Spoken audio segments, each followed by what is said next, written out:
Welcome into Fantasy Baseball today on Wednesday, April 2nd. I am Frank Stampfl, joined by Scott White and Chris Towers. Today on the show, we will break down some more great pitching performances. We have had a lot of offense in 2 games in Sacramento.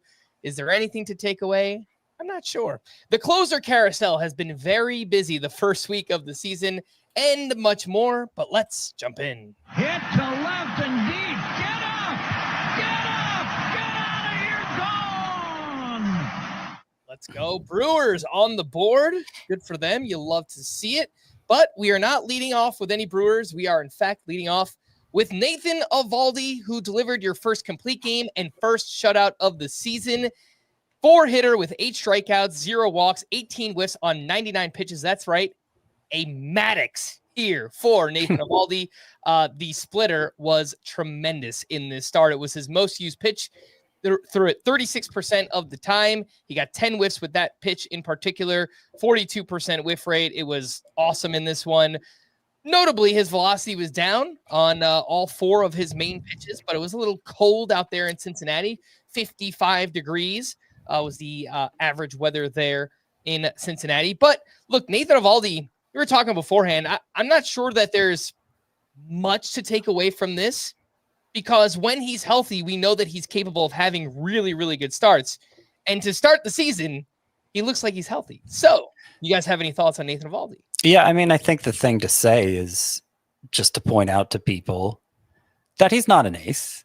He's performed like an ace through 2 starts, and so you may be tempted to think, oh, yes, Nathan Eovaldi ace. And I know if you have Nathan Eovaldi, you don't want to hear this, but you need to hear it. He's not an ace. And so you don't want to proceed with that misimpression of him. There's a reason why he hasn't had an ERA below 3.63 since 2013, and that was the only time he had an ERA below 3.63. He was kind of a different pitcher back then with the Marlins, more of a ground ball guy. He's 35 years old now. I don't see anything that he's doing all that different from in the past. I think he's just had a couple of really good starts, which you don't stick around as long as Nathan Eovaldi has without having the ability to do that.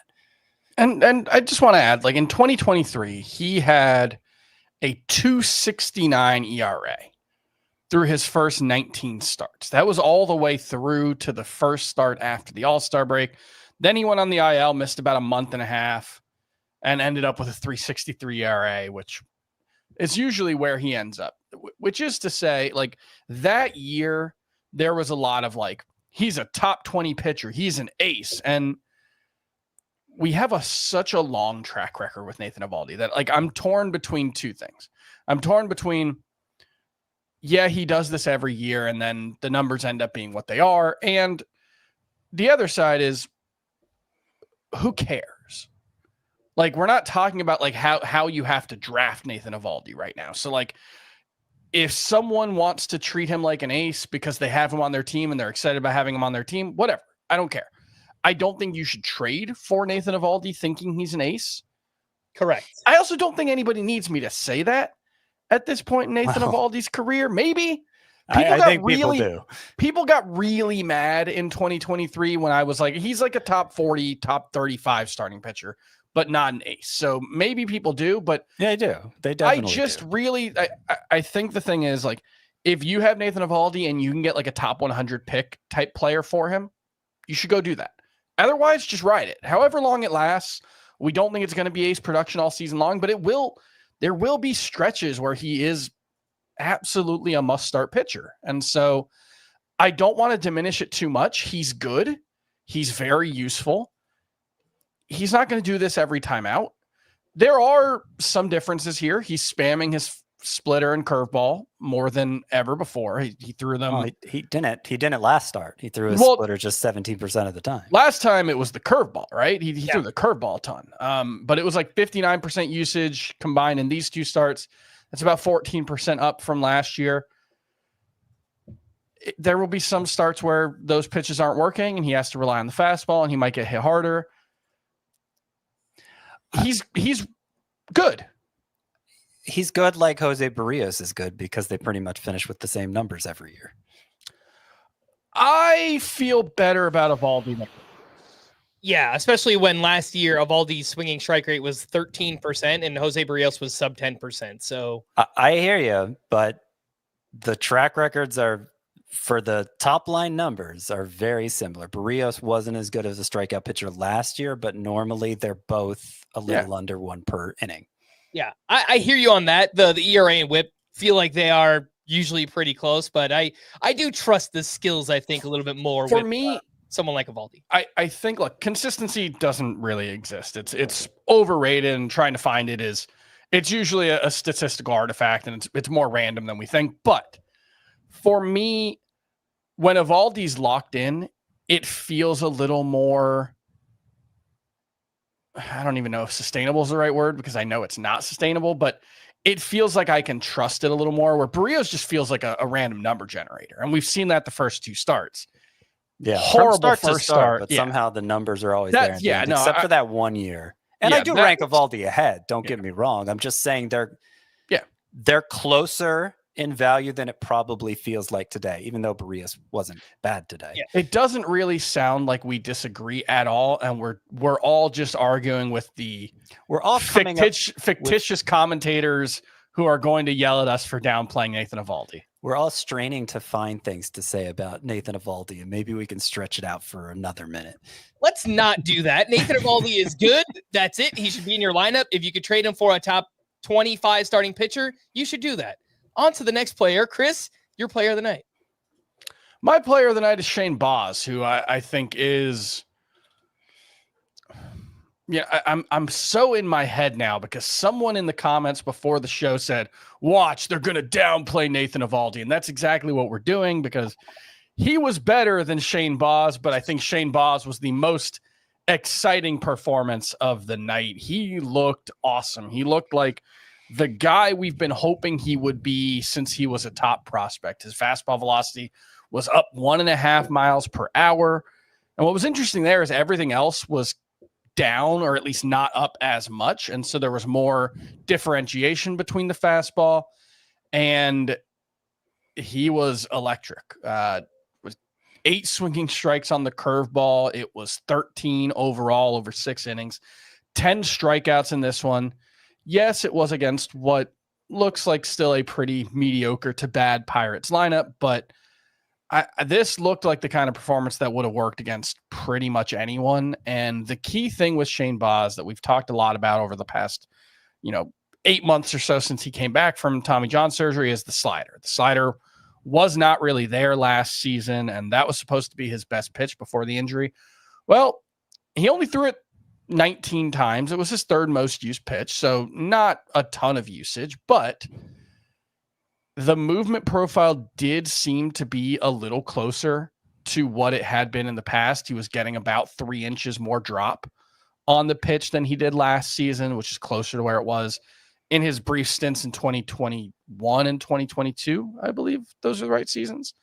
And so while he only got 1 whiff, only 3 called strikes with it, I do think there is room for that slider to be a better pitch than it was last season, which is really exciting. It was a big deal. This Baz start a bigger deal than Eovaldi because, of course, the purpose of a fantasy baseball show, which is what this is to take what we're seeing right now and interpret it moving forward. Mm-hmm. So, yeah, I mean, on just a regular baseball show, the angle on Nathan Eovaldi would be, look at this great start, look at these great pitches he threw, etc. But we're trying to tell you what happened today means moving forward. That is the whole goal here. And there is more to say for Baz in that regard. It's a more telling start for him than it is for Eovaldi. And it's especially telling. It might be the most telling start of all, because I have to tell you, I was really worried about Shane Baz coming out of spring training. The fact he seemed to lose the slider coming back from Tommy John surgery. His velocity wasn't as high. He wasn't missing nearly as many bats. And it was continuing into spring training.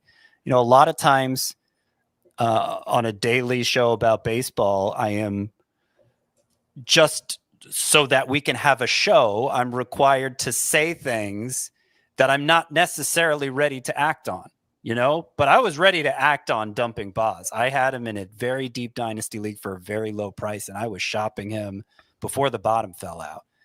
Ultimately, nobody took my offer because I was trying to get a fair offer and not, presupposing that he was going to decline. But everything came back in this this season debut. Everything looked fine again. The velocity back to 2021 levels. The slider, it wasn't his go-to pitch, but the curveball looked like it could be, and there were some positive signs there for the slider. So very, very encouraging for Shane Boz. Yeah, the one thing that I will point out, if I throw a little cold water on Shane Boz here, is he still allowed some hard contact, 95.4 average exit velocity against, and he leans fly ball pitcher in his career. So doing that in this new stadium, George Steinbrenner Field, where they're playing this season, I still think there could be some tough starts against harder opponents, but obviously this was a very encouraging start for those who drafted Shane Boz. So I don't want to poo-poo it too much, but just will throw that out there as well. Scott, over to you for your player of the night. Let's make it 3 for 3 on starting pitchers. Yeah, Casey Mize had a great season debut himself. 1 hit in 5 2/3 innings, walked 3, so that's not great, but he struck out 6. And what's especially encouraging is he had 15 swinging strikes on 82 pitches, including 5 each on the fastball and splitter, 4 on the slider. So he had multiple offerings working there. Did Casey Mize. And the splitter seems like it's the game changer here. It's the one we were talking about from this spring, up 2.3 miles per hour here in the season debut. So the velocity increase on the splitter continued for Casey Mize. We saw some interesting things for Chris Paddock this spring, and then he comes in, start of the season, he's still just Chris Paddock. Well, Casey Mize actually appeared to be something new in this start, as much as we can trust to start at Seattle. So the splitter was up in velocity.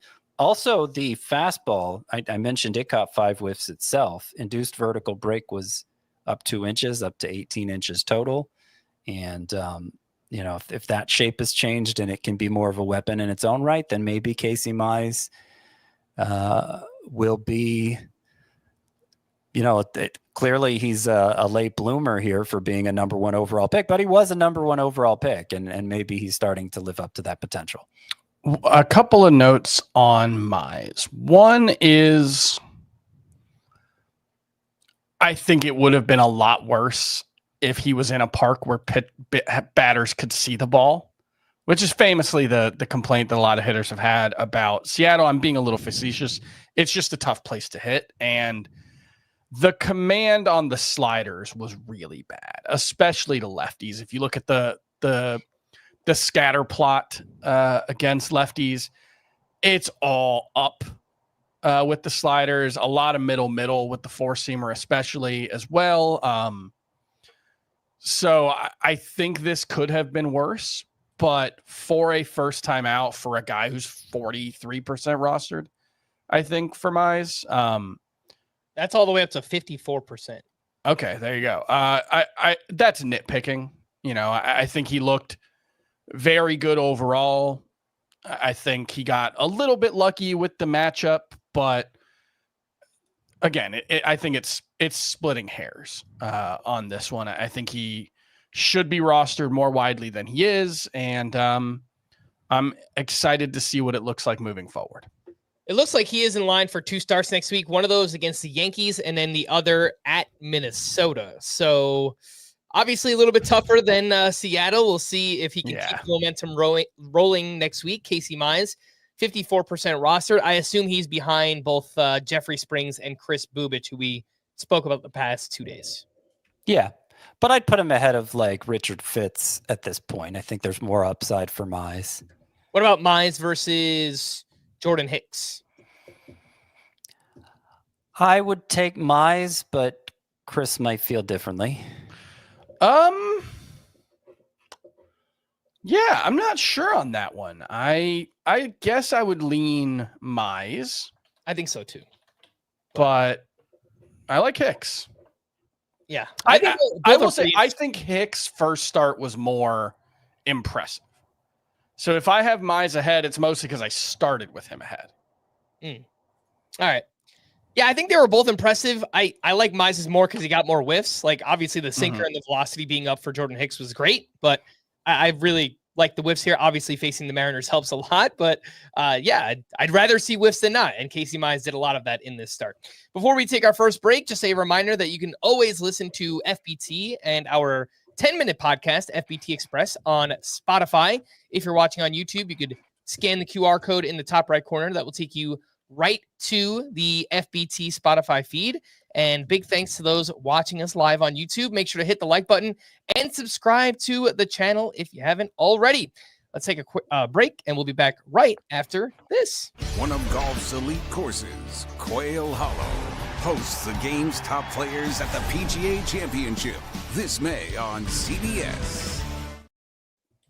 Welcome back in. News and notes, and a busy day for the Pirates. David Bednar optioned to AAA after his terrible start to the season, and it looks like the names next up, we have Colin Holderman, Dennis Santana, and lefty Caleb Ferguson. What do you guys think? Who's next up for the Pirates? Does it even matter? Well, I had a bullpen report come out earlier in the day, and I speculated that Dennis Santana was the next up, just because Colin Holderman's looked bad in setup duty, hasn't looked any better than David Bednar. And Santana, there seemed to be some enthusiasm for him with the way he performed after coming over to the Pirates last season. That said, I mean, Santana hasn't looked great this year either. He pitched the 8th inning just today, so it's not like it looked like they were reserving him for a save chance.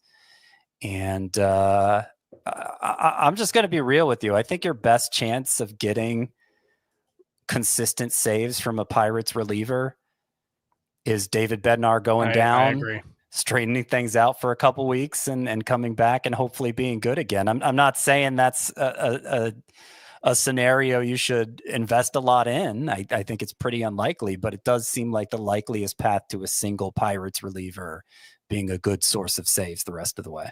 Yeah, like I went and looked at the ATC projections for everyone in their bullpen, and here's what it looks like. Colin Holderman, 3.84 ERA, 134 whip. Caleb Ferguson, 3.76 ERA, 136 whip. Dennis Santana, 4.21 ERA, 132 whip. Everyone else is worse than those three. This is a really bad bullpen. The Pirates saw David Bednar last season and decided, we're good.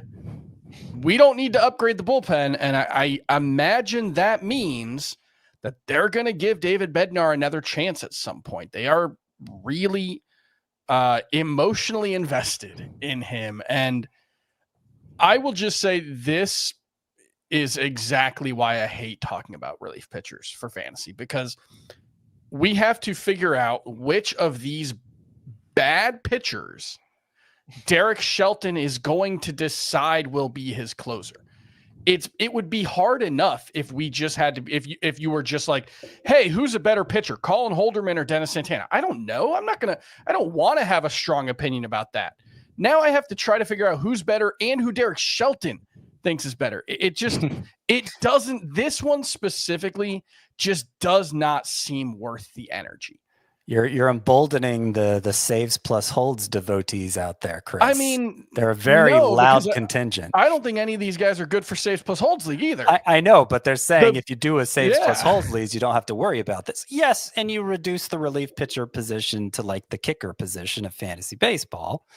So, I don't know that it's a cure-all, but sure, if you prefer not to deal with this and just not worry about relief pitcher much at all, you can set up your league that way. Sure. Yeah. I don't think it's worth the energy. As for David Bednar, is he worth holding in any leagues? NL only for sure. Yeah. 15 team roto leagues. I think so too. I mean, ideally, yeah, but I think realistically, if we don't hear something encouraging on him in the minors soon, I'm going to want to use that roster spot on somebody else. All right. The Pirates also promoted one of their pitching prospects, Thomas Harrington, who made his major league debut on Tuesday, and it was a rough first start. 4 innings, 6 earned runs, 4 walks to 2 strikeouts, and I think the nerves got to him here. Obviously, first major league start, but this is someone who typically has really good control in the minors, does not walk many batters, and he's not overpowering. He's more of a kitchen sink approach kind of guy, but the minor league numbers have been really good despite this bad start. Any interest in adding Harrington in deeper leagues? Not really. I mean, if it went better this debut, I'd say sure. Mm-hmm. I could see adding him in NL only just because he has a roster spot and a pulse, but there's some upside here. It's mainly going to come in the form of control. So the fact that Thomas Harrington walked 4 in his debut doesn't mean he's always going to do that, but it's not what you want to see from him. Reynaldo Lopez will undergo arthroscopic surgery on his right shoulder, and he's having the surgery to determine if he has any structural damage that needs correcting. The Braves said they expect him to return at some point this season, but honestly, who knows? I assume that Reynaldo Lopez is a drop in leagues with no IL spots. Yeah. He's pretty widely a drop, I would say. And what I saw was they hope he's back this season. Yeah, I one particular beat writer, I think, was speaking bluntly. Mm-hmm. They don't know what the issue is. And so if they get in there in the surgery and it's, it could be any number of things that would end his season, or it could just be a cleanup procedure and he's back in a couple months. But I don't think it would be shorter than a couple months is the thing. So if you're not willing to hold on to a mid-range starting pitcher for a couple months, then you're fine dropping him. All right, Freddie Freeman was out of the lineup again on Tuesday after re-aggravating his ankle injury over the weekend. He's unlikely to return until Friday against the Phillies. Shohei Ohtani is scheduled to throw a light bullpen on Wednesday. Max Scherzer has been given a cortisone injection in his injured right thumb.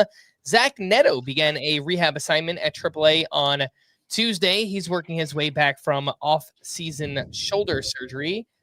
Let's quickly pull up his roster rate and see what's going on with Zach Neto, or Zachary Neto on CBS. I'm seeing here 78% rostered, so could be out there in some leagues. Yeah, and this is sooner than was expected. So I moved him up a few spots in my rankings. I moved him past everybody's darling breakout pick, Mason Wynn. Yeah. So it's time. It's time to get excited about Zach Neto. Sounds like it's going to be a couple weeks still, but that's sooner than I was anticipating. Yeah, I would guess at least 2 weeks, probably closer to 3, just because he's going to have to do a whole spring training, basically. Yep. Sean Manaea is still having problems with his strained right oblique and will be shut down from throwing for 2 weeks after receiving a PRP injection. I saw beat writers speculate that we might not see Manaea until late May at this point.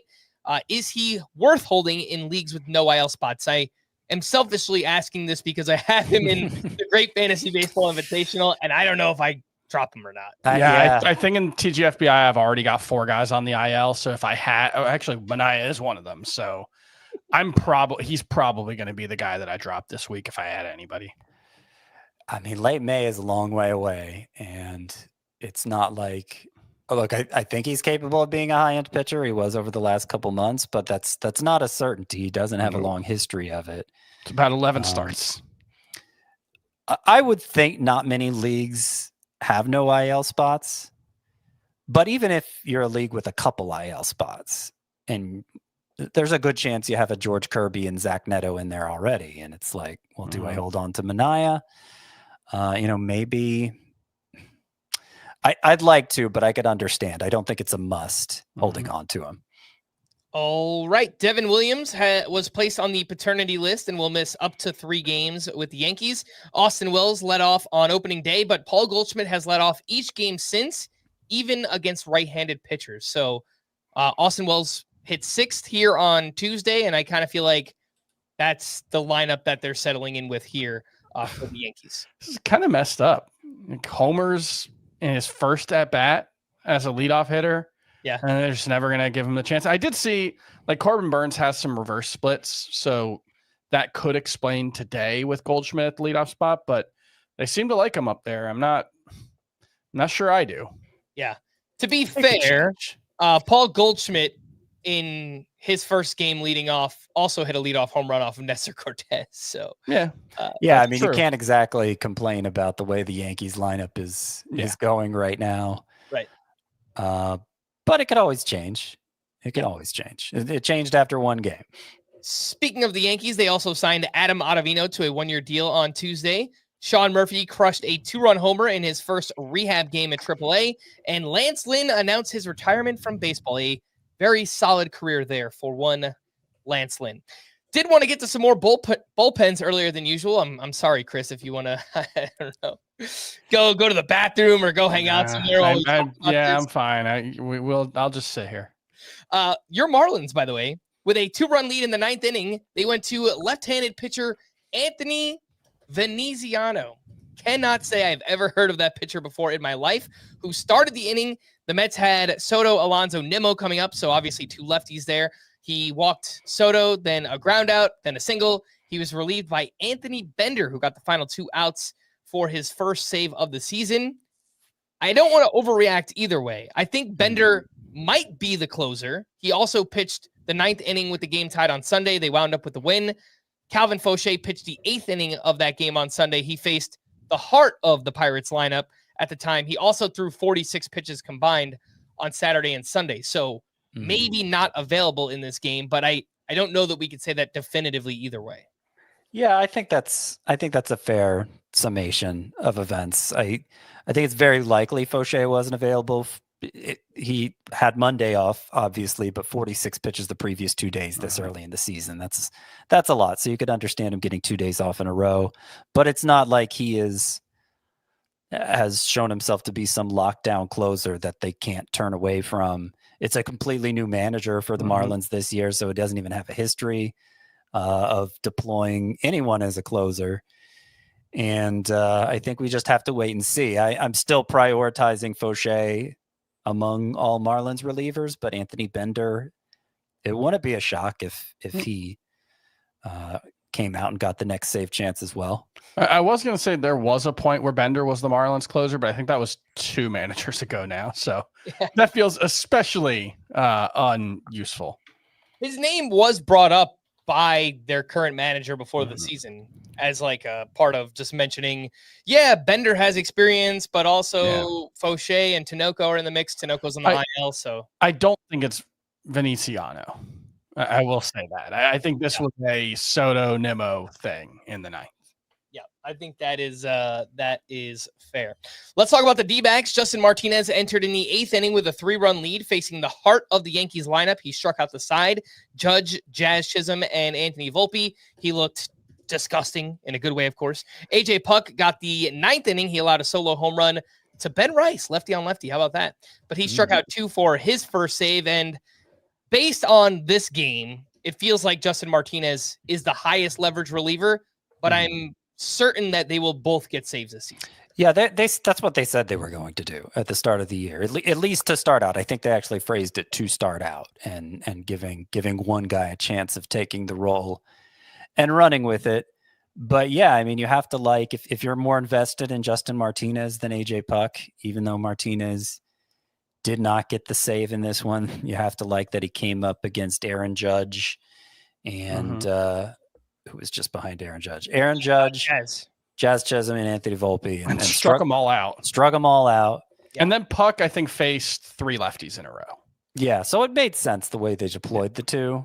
I'm not moving on from Justin Martinez if I was invested in him. That's the main takeaway here. I mean, the secondary takeaway might be good for Ben Rice. Yeah. Who had a home run. Who had that, he hit it almost 108 miles per hour off AJ Puck, and that wasn't even his hardest hit ball of the day. He had a 111 mile per hour double. And a ground out that was 105. Yeah. So I know there were some people asking if they could drop Ben Rice already. And look, for some of the names we've mentioned, like Torkelson and Soderstrom and Manzardo, yes, that's totally fine. But if you picked up Ben Rice in a deeper league with a corner infield spot, like, let's see where this goes. I see absolutely no reason to drop him. Like, he might just be Kerry Carpenter. Like, I think that's actually a realistic outcome. But Kerry Carpenter was a top 200 pick. Yeah. Kerry Carpenter was probably overdrafted, but there's room for platoon only left-handed bats who are really good.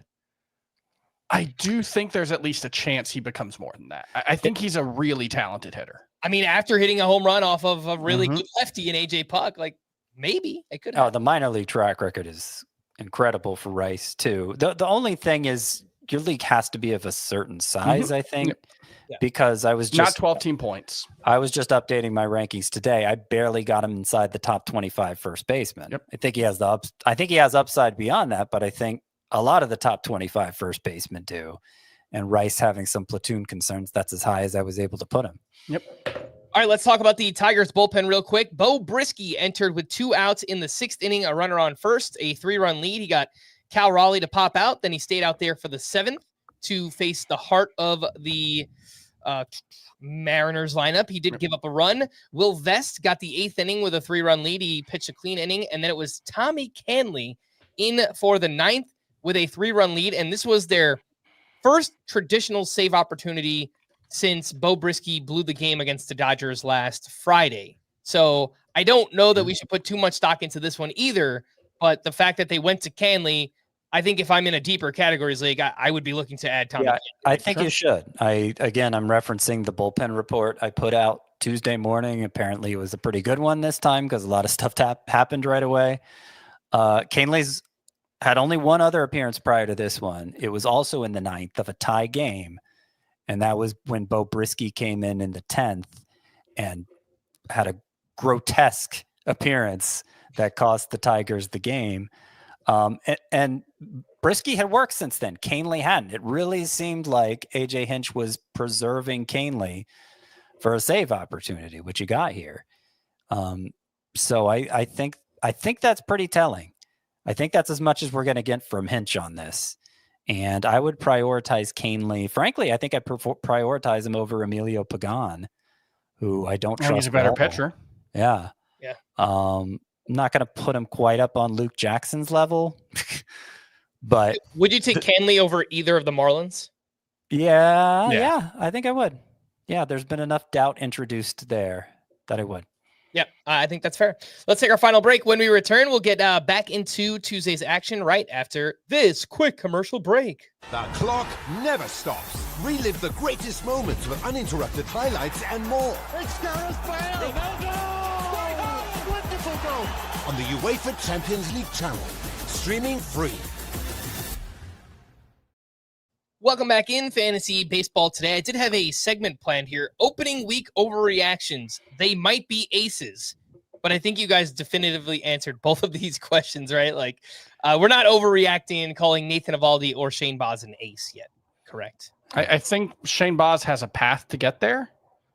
I think Nathan Eovaldi will certainly spend at least a month this season pitching like an ace. Neither should be classified as an ace right now.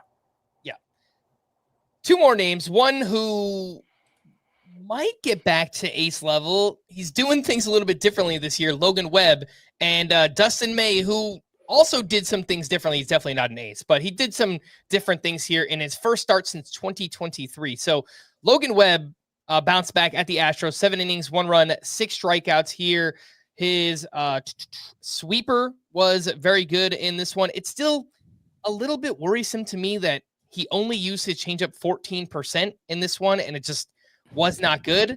I was reading an article after the start from Justice De Los Santos, who covers the Giants for the Mercury News, and it basically just pointed out that Logan Webb is a different pitcher this year. He has changed his mechanics. He has acknowledged that he's a different pitcher. Whatever was going on with his changeup, I'm not sure that he's completely figured it out, but he feels comfortable going with other pitches right now, the sweeper and the cutter. And, you know, one start was not so good, and then this one was really good against the Astros. So there's him. And then Dustin May, who I would say looked pretty good. 5 innings, 1 hit, 1 unearned run, 6 strikeouts up against the Braves, 11 whiffs on 81 pitches. The spin rate on his sweeper, 3,238 RPM on average, which is insane. That is normally, I think Seth Lugo is the highest I've seen. It's like 2,900, 3,000.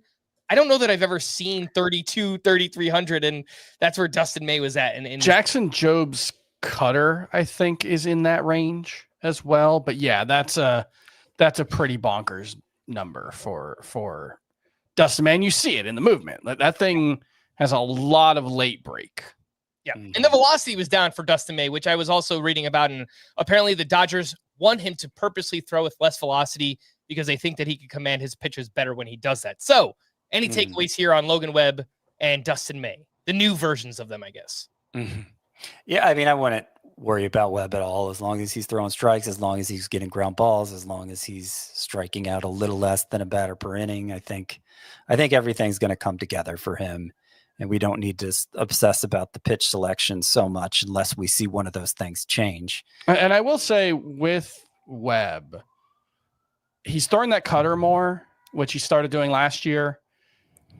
Cutter's a very effective platoon neutralizer for a lot of pitchers. So it might just be that the cutter and changeup combine to be what the changeup used to be for him, in which case the end result is probably pretty similar. Yep. As for Dustin May, he has always been like a GIF marvel. Like his pitches look like somebody's throwing a wiffle ball, but just much, much, much harder. And that's always been the case for him. But he has the same issue as Jacob deGrom to a much larger degree even. Like he's about to enter free agency, and the most innings he's thrown in a major league season is 56. He hasn't thrown even 100 innings, majors, minors combined, since 2019, and that was 106.2. Like there's no durability here from Dustin May. Maybe taking a little off will change that, but that's a very big maybe. I think you enjoy him while he lasts, but you don't expect him to last long. All right, let's talk about some offense here. Here we are, 37 minutes into the podcast. We haven't talked about any offense yet, but we talked about Ben Rice. That's true, but lots of pitcher things to talk about early on in the season. Only 2 games in Sacramento, but 32 total runs, including 9 home runs. And I don't know that there's anything we can definitively take away from this, except I think I could say that it's going to play better for offense than Oakland Coliseum did, but that's not saying much because obviously that was just a great pitcher's park. But in this game here on Tuesday, Kyle Tucker, another awesome one. Remember when he had a bad spring? Me neither. 2 for 3 with 2 walks and his 4th home run. He has homered in 4 straight, and Seiya Suzuki destroyed his 2nd home run of the season. 111.7 exit velocity, 445 feet off of Luis Severino. Obviously, 2 awesome players here. I don't know that there's anything to take away there, but do you have any overarching takeaways just from 2 games in Sacramento so far? It's too early to say. Like Jacob Wilson hit a home run yesterday that wouldn't have been a homer in any other park in baseball. Right. I don't know if that matters. It was just a low line drive that happened to sneak over the fence. So 3 of the 4 home runs hit today would have been a home run in 30 out of 30. Yeah. 1 would have been 16 out of 30. It was hit right down the left field line. That was the Brent Rooker one. So it was hit to the shallowest part of the yard. I don't know. I don't know that a 7-4 game screams offensive explosion to me anyway. Obviously, yesterday's game with Carson Kelly, I should say Monday's game with Carson Kelly hitting for the cycle and all the home runs. Yeah, that was a big offensive explosion. Yeah, I agree with Chris. I don't think there's much to take away from this yet. Especially when it's one above average pitcher has pitched so far in these 2 games. Yeah, I think Luis Severino's pretty average, so I think Justin Steele's the only one I would say is a good pitcher. Yeah, and he has not been good so far at the Athletics here. 6 2/3, 4 runs allowed, 6 strikeouts, 2 homers allowed. The problem has been hard contact. He gave up 10 hard hits in this game, 5 homers allowed total in his 3 starts so far, and just really not getting many whiffs. And on the other side, Luis Severino had that great first start, took a step back here, gave up 6 runs, 5 of those earned. He has 7 total walks in his first 2 starts. Also gave up a lot of hard contact in this one. I kind of feel like Severino just is who he is, but any concern about Justin Steele? We're only 3 starts into the season. So he is not throwing his slider as much, especially in this one. He only threw it 15% of the time, 12 times on 70 pitches, I think. That's bad. That's his best pitch. It's a great pitch for him. He threw his curveball 7 times in this one, which is more than we usually see. He threw changeup and sinkers. I think the biggest takeaway here is he's just not he just doesn't have the feel for the slider yet. And honestly, the fact that he went 6 2/3 innings and was a run away from a quality start when he didn't have his slider actually makes me slightly more optimistic about him than you would think based on the line, because the slider is going to be there. It's just a question of when. And so I really don't have much concern about Justin Steele at all. I think if there's a buy low opportunity, I'll take it. Yeah, and I want to point out that you remember Michael King was on the team that traveled overseas to, I think that series was in South Korea, not Japan, but the same sort of timeline, a hurried ramp up. And it just kind of seemed to mess Michael King up for all of April. And then obviously he went on to have a great season. And I wonder if we're seeing something similar from Justin Steele, who had to start one of those 2 games in Tokyo. Because it doesn't seem like he's radically off, just a little bit. And for being a ground ball pitcher, 5 home runs in 3 starts, it's a little weird. King was giving up home runs and walks in last April. I don't know. I agree with Chris that I don't think it's a huge deal. It could become one at some point, but not after 3 starts. All right, let's get back into offense here, and a big night for socks and shoes. Let's check on the wardrobe here. For those who might just be checking in for the first time this season, when we say a sock and a shoe in the same game, that's a home run and a stolen base in the same game. So shout out to Scott, who originally coined that phrase. But Corbin Carroll, 1 for 5 with a sock and a shoe here, 2 runs, 2 RBI. Christian Yelich had a big game, his first home run, his second steal of the season. As I mentioned earlier, the Brewers finally get their first win, much needed there. And Jordan Walker took advantage of the Kyle Hendricks matchup, 2 for 5 with a home run and a steal himself. 2 batted balls over 107 miles per hour. His home run went 419 feet. He has started 4 of 5 games, back-to-back multi-hit games, and rightfully so. We have been giving a lot of attention to his teammates, Victor Scott and Lars Nootbaar. But Jordan Walker at 43% rostered, I think could also serve as an outfield replacement. We lost out on Colton Cowser and Jurickson Profar in the past couple days. He is the lottery ticket. He's been the lottery ticket for, this is the 3rd straight year now, and it hasn't cashed out yet.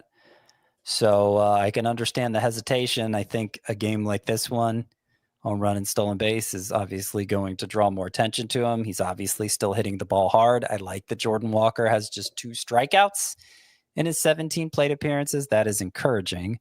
Doesn't look like he's, in this very small sample, elevating the ball anymore, which has always been a concern with him. I don't know that it needs to change for him to become an impact hitter in fantasy, though it would obviously help. I think there's been a lot more holding him back than that. So encouraging signs early on for Jordan Walker.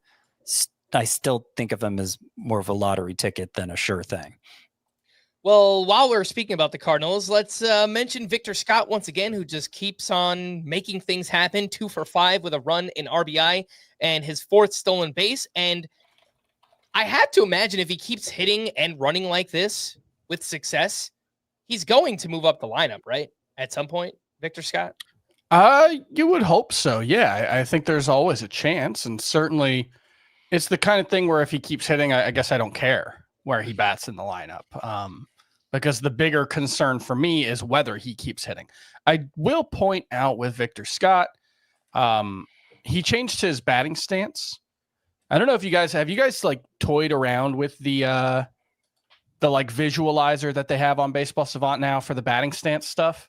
I've seen people talking about it. I haven't messed with it myself. It's really neat. They've got like a little graphic that like shows where they are when they're in their stance, where they are when the pitch is released, and where they stride to. It's very cool. And what you see with Victor Scott is in 2024, he was a little bit closer up in the box, and he was batting a little more closed off. Now he is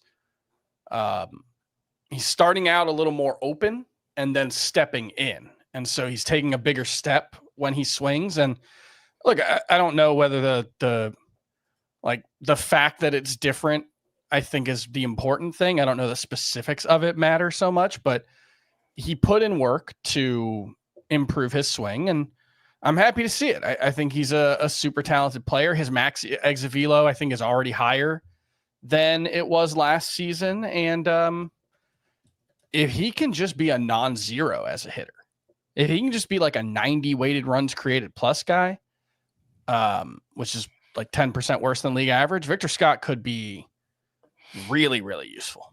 Mm-hmm. If we're just ranking the Cardinals outfielders, I assume we go Nootbaar, Scott, Jordan Walker. That's how I rank them. Chris? Yeah. Okay. Although I think all three should be rostered in most leagues. All right. 3 other hitters who are off to nice starts, likely not available in any leagues. They shouldn't be. Brandon Lau, 3 for 4 with his second home run, 2 runs and 3 RBI. And he has started all 5 games for the Rays. He has hit second or third in each. Eugenio Suarez hit his league-leading 5th home run, and it was a big one. Go-ahead grand slam in the 8th inning against my New York Yankees. Elliot Ramos, who went 1 for 4 with his 3rd home run, and he has at least 1 hit in each of their first 5 games. All 3 homers have come off of righties, which I think is encouraging. Last year, huge left-right splits where Elliot Ramos crushed lefties, and I think it was a sub-700 OPS against righties. So I think it's a good sign that he is off to a nice start, specifically against right-handed pitching. I agree. It's not definitive yet. We're dealing with small sample sizes last season and very small sample sizes this season, obviously, but he's doing what you would want him to do. And there's clearly some talent there. So I'm pretty happy to see what Elliot Ramos has done so far. Not changing how I view him at all, but it's a good start. And then Eugenio Suarez. Awesome. Yeah. Great. I think I'm ready to take the L on Suarez. That was one of the more animated discussions Chris and I had this preseason, arguing over Eugenio Suarez. I won one. It only took 10 years. It only took, how many games has it been? 5? Which is dangerous because it could just mean I end up being wrong twice. But he seems like he just picked up where he left off in the second half last year. And it was true in spring training as well. Like the adjustments he made to recapture that upside that he hadn't shown in a few years. I mean, this year, 4 strikeouts and 21 plate appearances. So less than a 20% rate of that, when, for the dark years of Eugenio Suarez, he was striking out closer to 30% of the time. And strikeout rate was one of the things that improved for him in the second half last year. So he looks like he's going to be a significant power bat again. I moved him up to 12th at third base. Trying to remember who that was ahead of. It was ahead of, I think I just closed the file where I had it written. So I won't be able to open it quickly enough to cite it. But I moved him up to 12th. Okay, that looks like, at least based on the website, which I know you didn't update yet, but no, it's updated. It should be. Oh. It may not have updated, but I have updated it. It looks like you would have moved them ahead of guys like Bohm, Berger. Does that make sense? Yep. Right? I would put him Bohm right and at 12. Berger. Those are the 2. Yep. Suarez ahead of him. All right. Let's talk about Jake Mangum, which is an interesting spelling of the name. I want to say Magnum every time, but it's Mangun. Mangum. Who is this guy? 3 for 4. I believe he was the lead singer of Neutral Milk Hotel. That's not a real thing. That is a joke that like 7 people just laughed at, and those 7 people are my people. Oh, all right. 3 for 4 with a double, 2 runs, 2 RBI, added his 3rd steal, and he has started 3 straight for the Rays, in case you were wondering, because up until a couple days ago, I had no idea who this guy was. 3 steals in his last 2 games. He was batting cleanup here on Tuesday. He's 29 years old. He started in right field. Last year in the minors, hit .317 with 20 steals and 800 OPS.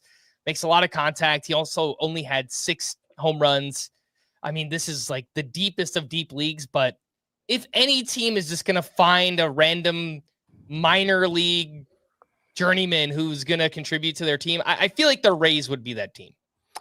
He is the all-time leader in hits in the Southeastern Conference. Now, granted, that was about 8 years ago because he's like 29 or 30. 29. He has minor league numbers, decent batting average, no pop, decent speed. I can see him, I don't know, hitting 270 and stealing some bases and being moderately useful in roto leagues, but I think there is absolutely no upside here. Mm-hmm. Yep, I agree. He might steal some bases, Jake Mangum, but not a lot of power. Also a high chase rate in the minors, very high chase rate for somebody who doesn't strike out much, which is often something that'll work in the minors, but not in the majors. I have no idea what any of those things were that you just put on the screen. They're all Neutral Milk Hotel songs. Don't worry about it. There are dozens of us. Oh yeah. So I was like, these people actually exist. They're out there. They're watching the show. Oh, that makes me so happy. Thank you so much to the 3 people in the chat who knew what I was talking about. Jake Mangum, by the way, man, this is going to be a name. 0% rostered on CBS. I think AL only leagues, and maybe that's about it. Yeah, way into like deeper mixed roto if you need some speed, but I don't know. Let's make sure he's still in the Rays lineup by next week. I just how can we trust him? I'm not entirely sure. Let's talk about some other waiver wire pitchers who are not named Casey Mize. What did you think of these 3? Shane Smith in his White Sox debut, Will Warren in his season debut, and Hayden Wesneski in his Astros debut. What'd you guys think? There have been enough interesting low roster rate pitchers this season so far that I don't really see much reason to get excited about any of these 3. I was willing to give them all a look, and Shane Smith is probably the most interesting here just because of the RP eligibility. Wesneski's also RP eligible, but I think he's just less talented. But I don't think any of these 3 really needs to be much more rostered than they are. Shane Smith, like he's 11% rostered. He gets 2 starts next week. So as a SPARP in a head-to-head points league, I think he's fine, even though I don't love the matchups. But none of these guys seem like they're going to be much more than streamers at best. Shane Smith, 11 whiffs on 73 pitches was pretty good.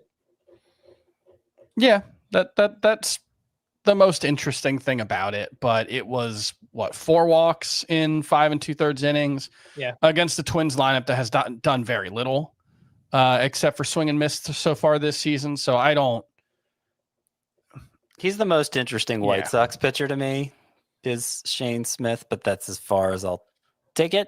And it seemed like he kind of ran out of steam in this. He split his time in the Brewers AAA affiliate last year between starting and relief. Mm-hmm. So I think endurance will be a test for Shane Smith. All right, some other names in deeper leagues. Carson Spires pitched very well against the Rangers. He was unfortunately on the other side of Nathan Eovaldi, the ace. 6 innings, 1 run, 5 strikeouts for him. Kyle Hendricks in his Angels debut tossed a quality start at the Cardinals. Matthew Liberatore on the other side had a quality start against the Angels. And someone named Chad Patrick pitched well for the Brewers in his first career start. Up against the Royals, 4 2/3 shutout innings with 5 strikeouts. I searched his name in the Dynasty League. Just, any pitcher who has a pulse is rostered in that league. So I was like, all right, this guy's probably available. I'll pick him up. Nope. He's on Nando DeFino's team. So there you go. Chad Patrick. How bad has the start of the season been for the Brewers? Well, their home opener was a bullpen game. And the second home game of their season was a guy that I've never heard of. Frank has never heard of him. Scott, maybe you've heard of Chad Patrick? Just because I remember Nando drafting him, and I was like, who is that? Yeah. There you go. Nando do you guys loves that. Have any deep league interest whatsoever in these names? Spires, Hendricks, Liberatore, and Chad Patrick. Nah, man, we did this with Carson Spires last year. He had like a decent 26 inning stretch and then was finished with a 5.80 ERA or whatever it was. I don't see anything here. Okay. Scott, good? I agree. All right. Some pitching leftovers. We had some double-digit strikeout outings here. Michael King bounced back after his second start. 5 shutout with 11 strikeouts. He had 18 whiffs on 88 pitches. And Logan Gilbert, bit of a mixed start here against the Tigers. He only went 5 innings. He allowed 3 runs, so the ratio is not great, but he had 10 strikeouts. He had 22 whiffs on 92 pitches. Anything to add on Gilbert and Michael King?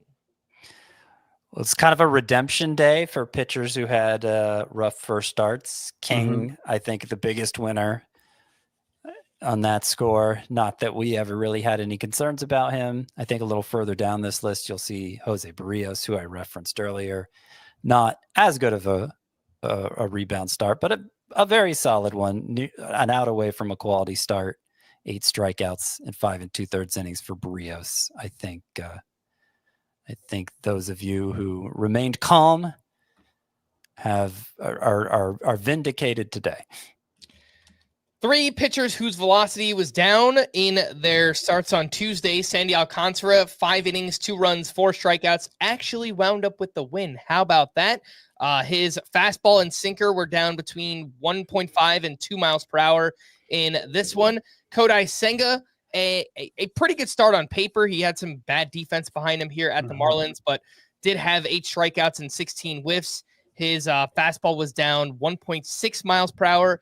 And Corbin Burns, in his D-backs debut, not at his best, also had a pivotal error behind him as well. 4 1/3, 4 runs allowed, 2 of those earned, still had 8 strikeouts, and his cutter velocity was down 1.5 miles per hour. But that's what we want to see. That's exactly right? what we want to see from Corbin Burns. He was throwing that cutter at the velocity that he was last September when he surged to the finish line for the Orioles, seemed to fix the issue that had been plaguing him with the cutter all year. For as good of a year as he had, he was working without his best pitch for 5 of the first 6 months. So I think this was basically what I wanted to see from Corbin Burns. I understand the results weren't the best, but I think he's doing what we want him to do, and I think it's going to lead to big things moving forward. Yeah, 9 whiffs, 18 foul balls on 31 swings is pretty good for Corbin Burns' cutter. So, yeah, pretty much all systems go there. Gilbert, his splitter's a little different. He is kind of almost feels like he's throwing Roki Sasaki's splitter all of a sudden, or maybe 2 different versions of the splitter, because he's got some that are just crazy low spin. He threw one with a 500 RPM spin. The average is down about 132 RPMs, and it's moving weird. There's some that are getting some glove side movement like Sasaki's. So Gilbert and all those Mariners pitchers just continue to tinker, and he's awesome. We had moved on from him. That was me not paying close enough attention. We were talking about a different group of pitchers there, weren't we? It's all good. Did you have any thoughts on Sandy or did you have any thoughts on Sandy? Tell me about it, Stud. Or Sandy continues to look awesome. The velocity down doesn't really concern me. He didn't throw his slider in this one, which is kind of interesting because that's always been a very good swing and miss pitch for him, but he dominated. It was a little frustrating to see them pull him after 70 pitches in the 5th after 5 innings, but I guess they probably want to avoid what happened in the previous start where he clearly ran out of steam at the end. Let him leave with a lead. I don't think that's going to happen too often, both him leaving with a lead and leaving after 70 pitches, to be clear. And Kodai Senga was fine. I don't think there was much to be discouraged about beyond like a slightly disappointing line against the Marlins, but he looked good. I don't think he's going to replicate his rookie season, but I think there's going to be a lot of strikeouts and useful ratios. So I'm not too concerned about the velocity being down. And our 2 final pitching left over. Chris Sale was cruising until the 6th inning at the Dodgers. He went 5+, 3 runs allowed, 5 strikeouts, had 14 whiffs on 87 pitches. That slider was awesome in this one. And Jose Barrios looked a lot better in his second start up against the Nationals. 5 2/3, 2 runs with 8 strikeouts in this one. Yeah. Not much to add. I've talked about Barrios twice already. Yeah, Jose Barrios is a random number generator. Fair enough. Some hitting leftovers. Brandon Nimmo makes it back-to-back games with a home run. Who knows, Good to Scott? see. Maybe in a couple of weeks, we'll be conceding defeat to you on Brandon Nimmo. CJ Abrams is making some things happen. 3 for 4 with 2 doubles and his second steal. He had 2 hard hits in this game. One of them, 111 exit velocity for CJ Abrams. And the Yankees set the major league record with 18 home runs in their first 4 games of the season. Jason Dominguez hit his first. We spoke about Ben Rice, who hit his second home run of the season, and Anthony Volpe, who hit his 3rd home run. He has 3 hits. All 3 are home runs this season. So. Just like we drew it up. Yep, there you go.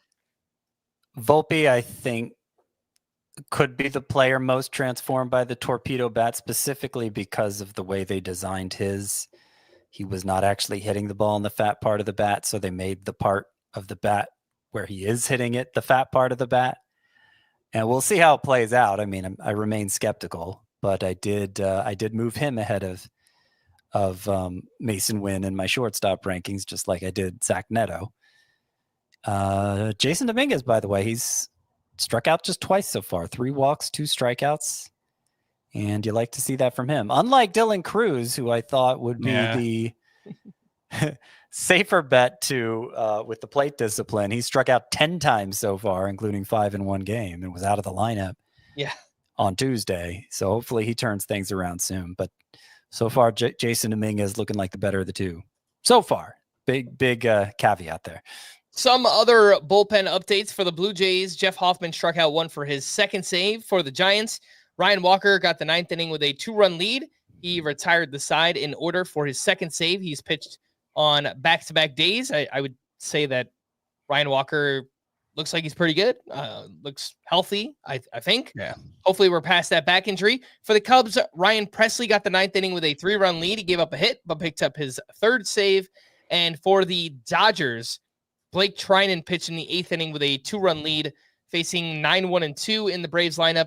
And then it was Tanner Scott who got the 9th inning and converted his 2nd save of the season. To stream or not to stream, Scott, I'm just giving you a heads up, man. Wednesday and Thursday, not great. I don't think we're going to find much here, but on Wednesday, maybe Jack Leiter at the Reds, Sean Burke facing the Twins, Jameson Taillon at the Athletics, Landon Roop at the Astros. I don't know. You said some names there. People want names. You just said some. I'm not giving any of those my seal of approval. And Leiter would be the closest thing, but no. Yeah, I don't blame you. And then on Thursday, we have a 5-game slate, so there is not much going on. I just don't use anyone on Thursday. I'm not even going to read the names. We are going to wrap there for Scott and Chris. I am Frank. Thanks as always for tuning into Fantasy Baseball today. Please make sure to follow and leave a 5-star rating on Apple or Spotify, and we will be back again tomorrow. Bye-bye.